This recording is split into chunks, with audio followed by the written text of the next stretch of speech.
ठंड के कारण लोगों की परेशानी बढ़ती जा रही है। जिलों में तापमान 10 डिग्री सेल्सियस से नीचे आ चुका है। वहीं आने वाले अगले कुछ दिनों तक ऐसी ही स्थिति बने रहने की संभावना है। इसको देखते हुए सीएम योगी आदित्यनाथ ने स्वास्थ्य विभाग को अलर्ट रहने के निर्देश दिए हैं। साथ ही लोगों से महाकुंभ को देखते हुए अपील भी की है।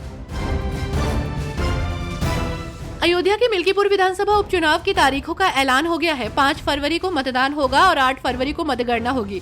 नामांकन 10 जनवरी से शुरू हो जाएंगे। इस सीट पर पूरे सूबे की नजरें टिकी हुई हैं। जहां एक तरफ मुख्यमंत्री योगी आदित्यनाथ ने खुद इस प्रतिष्ठित सीट की कमान संभाली है, तो वहीं दूसरी तरफ सपा ने भी अपने सभी पेच कसे हुए हैं।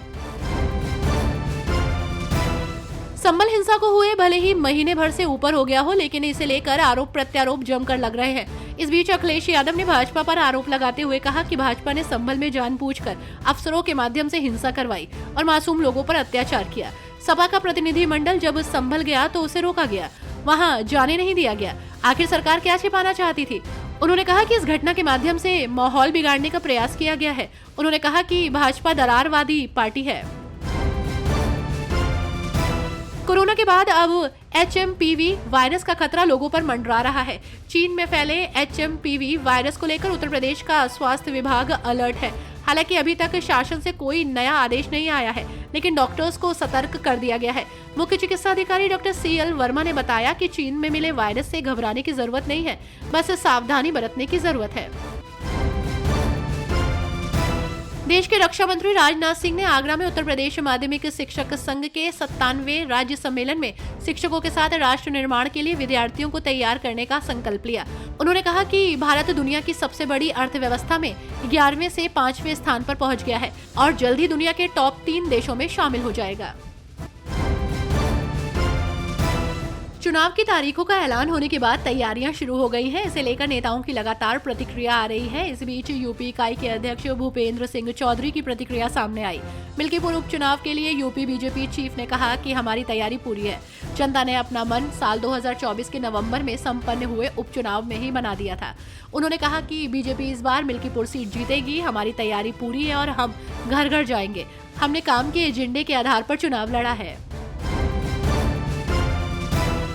मुख्यमंत्री योगी आदित्यनाथ ने वरिष्ठ अधिकारियों की बैठक में कहा कि ह्यूमन मेटान्यूमो वायरस हो या फिर मौसमी बीमारियां, इनसे बचाव के लिए स्वास्थ्य विभाग अलर्ट रहे। राजधानी लखनऊ में मुख्यमंत्री आवास में आयोजित बैठक में मुख्यमंत्री योगी आदित्यनाथ ने कहा कि ठंड के मौसम में आमजन की स्वास्थ्य सुरक्षा सुनिश्चित करने के लिए पुख्ता इंतजाम रखें।